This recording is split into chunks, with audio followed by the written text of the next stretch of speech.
Fala galera, bem-vindos a mais um episódio do Imóvel Talks, o seu podcast sobre investimentos imobiliários. O tema de hoje vai ser uma reportagem que saiu essa semana, estamos em setembro de 2025, falando que governo e setor imobiliário buscam novas soluções para aumentar o financiamento habitacional. Então nós vamos fazer um bate-papo sobre esse tema. Estamos aqui com Guaraci Nakamura e na conexão BH Jacareí com Marcela Carilho e Fernando Merli. Galera, o papo vai ser bom, mas antes eu queria dar o seguinte recado para vocês. Ativem o sininho, tá bom? Para quê? Para não perder os episódios que saem semanalmente aqui no Imóvel Talks. Toda semana tem episódio no YouTube, então ative esse sininho, se inscreva no canal e sigam lá na rede vizinha, o arroba Imóvel Talks, para não perderem nossos conteúdos lá também. Guará, vamos lá. 2026 é ano de eleição, o governo está antenado, já está pensando sobre novas soluções para aumentar o financiamento habitacional. Que você, que é um cara que atua no mundo dos imóveis populares, acha de governo fomentar os financiamentos imobiliários? É, boa tarde, Pedro. Boa tarde, pessoal. Primeiramente, é importante todo mundo saber que no ramo de imóveis populares, o financiamento habitacional ele é essencial. Não é que ele contribui, assim, ele é essencial. Sem ele, sem a participação do financiamento habitacional, principalmente no programa Minha Casa Minha Vida, eu diria para você que você não consegue expandir esse mercado do imóvel popular. Porque as pessoas não têm, 99% das pessoas, né, principalmente quando a gente olha para os imóveis populares, elas não têm dinheiro guardado, não têm condições de comprar um imóvel à vista, né, a grande maioria das pessoas, então dependem totalmente do financiamento. Nos últimos 2 anos aí, 2024 e 2025, tem sido bem desafiador esse cenário do governo realmente restringindo muito os recursos de financiamento para imóveis usados. Para imóveis novos é recorde atrás de recorde, então a gente tem visto essa expansão do crédito. Mas quando a gente fala de leilões, né, que é onde eu atuo, principalmente no mercado popular, o mercado de usados ele tem sentido bastante essa falta de, principalmente, ou é de subsídio do governo, né, que não depende da Caixa, ou é do próprio recurso, do orçamento da Caixa Econômica Federal. Porque as pessoas, elas realmente, elas contam com essa ajuda do governo para adquirir a sua primeira a sua primeira moradia. E é interessante, por que as pessoas recorrem tanto a esse programa habitacional da Minha Casa Minha Vida? Porque quando a gente olha o mercado de locação de aluguéis e a parcela do financiamento, a gente percebe que é muito comum estar em valores muito aproximados, às vezes ou um pouco abaixo ou um pouco acima do valor da parcela. Então, é realmente a melhor forma e a mais expandida e a mais comum nesse mercado popular é realmente a utilização do financiamento habitacional dos programas Minha Casa Minha Vida. O Guará, então você que já atua aí com imóvel destinado ao público final, que é o comprador do imóvel popular, especialmente, gente, Minha Casa Minha Vida, faixa um, 2 e 3, que tem juros subsidiados, já sente esse impacto ali do financiamento. A pessoa literalmente troca o aluguel pela parcela e muitas das vezes, como o juros está subsidiado, a parcela do financiamento é até menor. Esmiuçando aqui a matéria que saiu essa semana, basicamente, gente, é o seguinte: hoje o governo ele financia imóveis habitacionais com recursos do FGTS e da poupança. Da poupança, de todos os depósitos de poupanças do país, são cerca de 750 bilhões hoje aí de depósitos na poupança, o governo, o Banco Central, estipula para os bancos que 65% desse valor os bancos são obrigados a utilizar financiando imóveis a juros baixos no sistema financeiro habitacional, no SFH. Outros 15% os bancos podem destinar para o que eles quiserem, em outros tipos de financiamentos dá mais lucro para eles, e 20% fica com o Banco Central, com depósitos compulsórios ali para evitar a quebradeira do sistema bancário. Qual que é a proposta? O setor privado está pedindo que o governo deixe de passar 20% para depósito do Banco Central, passar só 5%, injetar mais 15% no financiamento habitacional.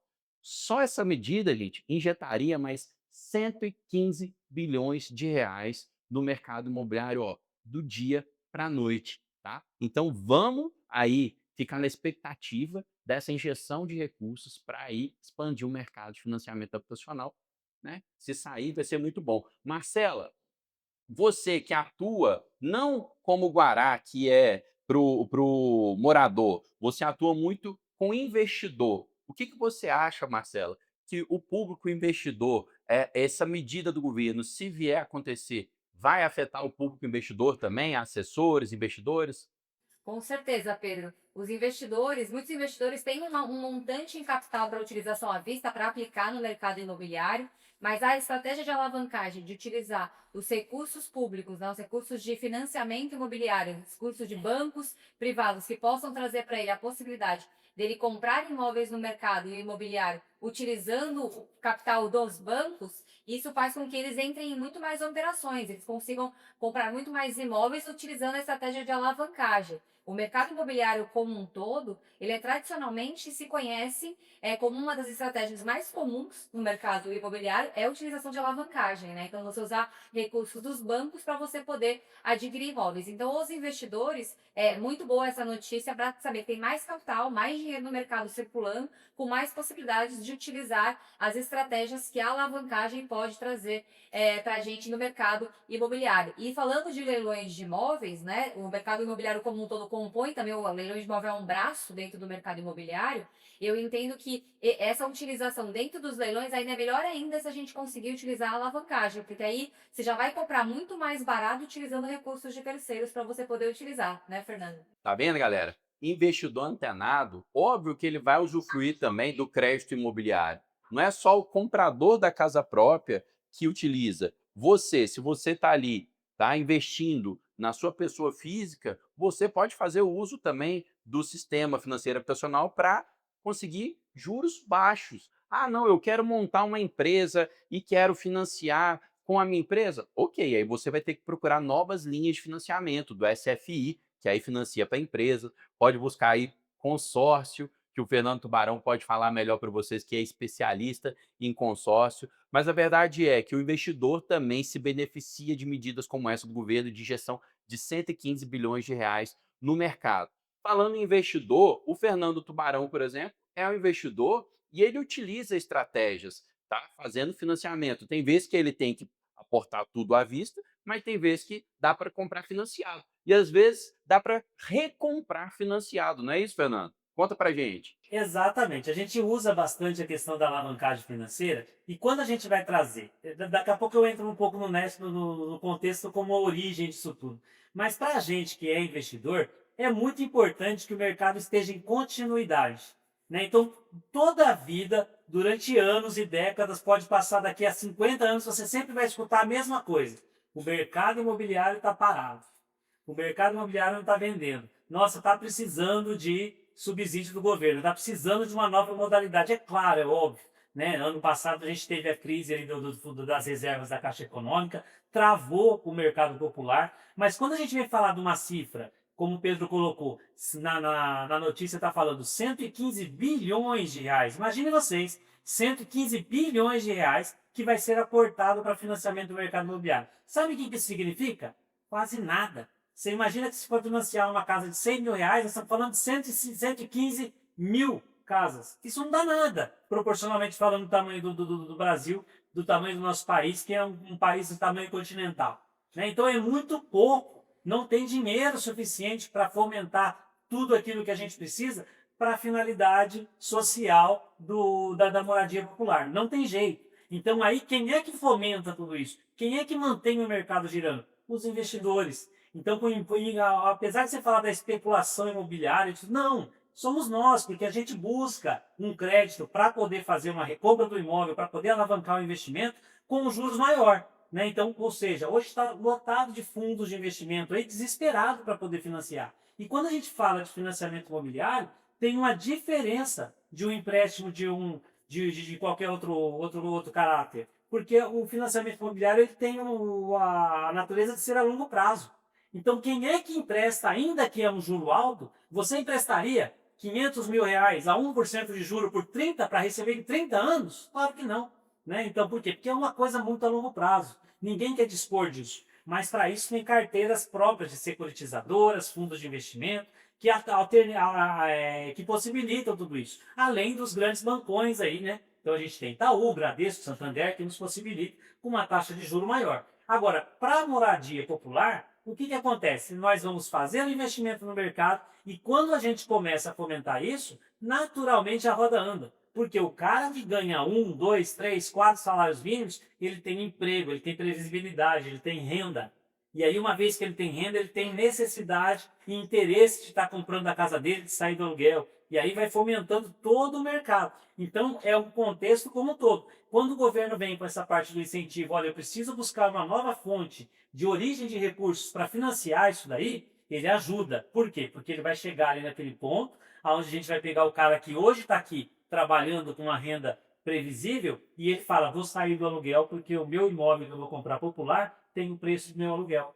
Né? Então faz sentido para mim investir nisso. A questão toda é, e é o que acontece historicamente no nosso país, por quanto tempo ele mantém o pagamento desse financiamento. Então ele realiza o sonho da casa própria, mas aí a responsabilidade do governo é muito maior de manter ele tendo renda, manter ele empregado. Então não é o governo bater no investidor, bater na classe média para suprir a classe de baixo, porque senão o cara não tem previsibilidade e você não se sustenta. A roda, a engrenagem não funciona. Ô, Fernando, perfeito sua colocação, porque pode ter gente que vai escutar isso aqui, ver essa reportagem, falar que o governo está estudando aumentar o crédito, vai falar assim: medida populista, é porque é ano de eleição e o governo quer desregulamentar, quer liberar crédito, está pouco se lixando se o déficit fiscal está aumentando. Só que, galera, é uma obrigação do governo regulamentar, tá, a alocação desse recurso da poupança, a regulamentar como vai ter dinheiro para financiamento habitacional a juros baixos. Se, independente do governo, se é direita, se é esquerda, se é Bolsonaro, se é Lula, se o governo não regulamenta, os bancos vão alocar onde dá mais dinheiro. Simples assim, tá? Por exemplo, esse depósito, esse destinação obrigatória de 65% para financiamento habitacional, os bancos privados cumprem só o que é obrigatório, 65%. Itaú, Bradesco, Santander. A Caixa, o resto ele vai destinar para onde linhas de financiamento que rendem mais lucro. A Caixa, que já é uma caixa econômica, não tem ali é uma empresa da União, ela já destina próximo aos 80%. Ela só retém os 20% de depósito compulsório. Por quê? Porque ela está vendo ali mais o lado do financiamento imobiliário. Então o governo tem que regulamentar. Não é à toa, gente, que já nesse ano o governo lançou o faixa 4 da Minha Casa Minha Vida. Faixa 4 da Minha Casa Minha Vida foi uma medida do governo para tentar atingir imóveis ali, acho 350, 500 mil reais, de pessoas de 8 mil a 12 mil reais de renda e dar ali, arranjar um funding, né, que foi do petróleo, para financiar para esse pessoal. Por quê? Taxa Selic está 15%. Ninguém vai dar conta de financiar imóvel com taxa Selic a 15%. Aí foram lá e limitaram a 10% a taxa de juros dos financiamentos do faixa 4. É um incentivo ali, não fica igual faixa 1, faixa 2, mas é um incentivo para o comprador ali de classe média, né, Guará? Exato, mas, os dados estão mostrando que o faixa 4 ele está muito abaixo da expectativa, né, Tá. Pedrão? Dos 120 mil imóveis que o governo pretendia vender na faixa 4 em 2025, apenas 30 mil foram vendidos no faixa 4 até o momento, ou seja, um quarto da meta. É claro que só tivemos aí mais ou menos 6 meses de programa, né, do faixa 4, porém ainda assim estaria próximo da metade da meta que o governo colocou. E o que a gente tem visto? Que mesmo o governo reduzindo para o faixa 4 os juros a 10%, porque no mercado fora da Caixa Econômica está mais alto que 10%, está próximo de 11%, 12%, mesmo com essa redução travando em 10%, faixa 4, ainda assim as pessoas estão preocupadas de comprometer a longo prazo com juros tão alto. Então, muito provavelmente, o governo ainda vai ter que analisar melhor essas estratégias do faixa 4 para ver se inclusive não inclui um subsídio no faixa 4, no faixa 3, que hoje também não tem subsídio no faixa 3 e nem no faixa 4. Então, provavelmente em breve o governo vai ter que pensar se faz sentido para essas duas faixas incluir subsídio ou até reduzir um pouco mais os juros. Perfeito, Guará. Galera, o governo achar soluções para o financiamento imobiliário faz parte do papel do governo, seja de direita ou seja de esquerda. Tá? Agora, de fato, o que o Guará falou é verdade. 10% que foi o faixa 4 tá juros alto ainda para o financiamento habitacional. Então não está atraindo tantas pessoas interessadas em comprar igual o governo achou que estaria. Daí já começa a entrar, talvez, culpa sim do governo. Por quê? Ele está tendo que ter medidas ali de restringir 10%, porque a Selic está a 15%. E a Selic alta, sim, é culpa de um governo que está ali numa gastança. Essa Selic de 15 pode passar a 20%, a 25% no ano eleitoral. Aí já começa a fazer sentido falar que é culpa do governo, que é farra do governo. Porque às vezes eles estão ali regulando preço, né, Guarata? É igual lá na Argentina, na época que os preços subiam, o governo colocava o preço da prateleira aqui embaixo. Só que o governo não consegue regulamentar. Se a taxa Selic vai para 20, 25%, aí o governo vai baixar o Minha Faixa, ou Minha Casa Minha Vida, faixa 4, para 15%, continua sendo atrativo para ninguém, então fica mais complicado. Marcelo, você acha que em 2026 as coisas tendem a melhorar? Selic aí tende a melhorar? Ou você acha que o governo vai ter que continuar fazendo malabarismo aí para suprir o financiamento habitacional? Eu acredito que se o governo não fizer algo para a gente começar a baixar a taxa Selic, fica menos atrativo, porque o risco de inadimplência do mercado como um todo, né, do investidor, quem comprou para moradia, vai ficar muito complexo. Por quê? Tá muito caro o financiamento. Qual vai ser o desafio do governo? Não adianta ele dar crédito com juros altíssimos, que a taxa de inadimplência fica alta e elevada. E o que vai acontecer com esse comprador? A pessoa comprou a casa, ficou inadimplente porque perdeu o emprego dele. Então, o governo ele não pode pensar só num setor, não é só o mercado imobiliário. Como o Fernando falou, né? A engrenagem para gerar como um todo, o governo ele tem que investir em todos os setores. Então, incentivar formação de empregos, educação, todo o mercado brasileiro ele tem que estar engajado para que o crédito imobiliário faça sentido. Não adianta você fornecer crédito para daqui a um ano o cara se tornar inadimplente e perder. Então, assim, é todo um sistema ligado com o outro para gerar resultado. O governo tem que atuar em todas as áreas: setor econômico, no mercado imobiliário, educação, geração de emprego, formações profissionais, enfim, são várias vertentes que o governo como um todo tem que falar, se mexer, para não parecer só uma campanha eleitoral mesmo, como você abriu aqui o podcast falando, né? Ah, será que é só uma manobra por conta de eleições? Eu acho que o governo, se de fato estiver preocupado em um ecossistema e a engrenagem geral, ele tem que pensar em todo o mercado como um todo. E é engraçado ter complementando um pouco aqui, por quê? Porque a taxa Selic hoje ela já não se sustenta. Provavelmente nós vamos encerrar o ano de 2025 com uma taxa infinitamente inferior, porque o IPCA, né, então a taxa Selic ela serve para segurar a inflação. E o IPCA hoje, ele está quase negativo. Se você pegar esse ano aqui, nós temos 4% ao ano. Ou seja, é totalmente um percentual diferente do que a gente vê na realidade. E naturalmente não tem como sustentar uma taxa Selic de 15 quando o IPCA está a 4. É inconsistente. Então eu acredito que na próxima reunião aí do Copom, a Selic já vai cair. Fernando, e a gente está discutindo aqui sobre financiamento imobiliário, que as taxas de juros acompanham ali, mais ou menos, a taxa Selic. Agora, fala aí pra gente, porque diz que existe um mercado paralelo, parecendo um mundo de Nárnia aí, que você não cobra juros, cara. Negócio do consórcio, é só taxa de administração, não tem taxa de juros. É muito melhor, então, cobrar só 10, 15% ao longo do contrato inteiro. Não é melhor todo mundo migrar para consórcio em vez de ficar pensando em financiamento imobiliário, Fernando?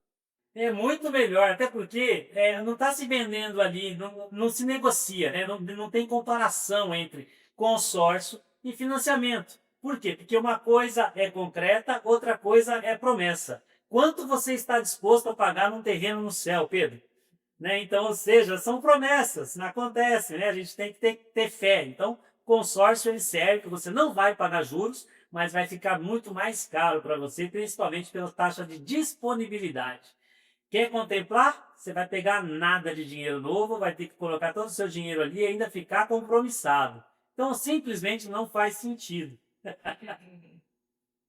Ô, galera, eu fui irônico aqui, joguei a isca para o Fernando falar um pouquinho de consórcio, mas esse tema rende todo um episódio. Vamos combinar que nós vamos fazer um episódio no futuro para falar do porquê o consórcio tem alguns poréns. Ele tem porém de dinheiro novo entrando, às vezes muito pouco, de você ter que abraçar o capeta e ter que ficar com ele até o final do contrato. Tem vários poréns que a gente tem aí o papel de difusor de conhecimento imobiliário aqui de colocar vocês a par, decidir, sabendo tudo que vocês que está envolvido no consórcio, ok, podem resolver entrar, mas é bom a gente colocar para vocês esses poréns, por quê? Porque o vendedor de consórcio, ele muitas vezes, ele não te coloca a par de tudo, ele só te mostra a parte boa e a gente vai fazer um episódio aqui para falar para vocês aí também dos poréns para você tomar a sua decisão. Mas sobre aí o financiamento imobiliário, a verdade é o governo está procurando soluções, gente, tá? De fato, depósitos de poupança têm diminuído, porque com a Selic alta todo mundo quer aplicar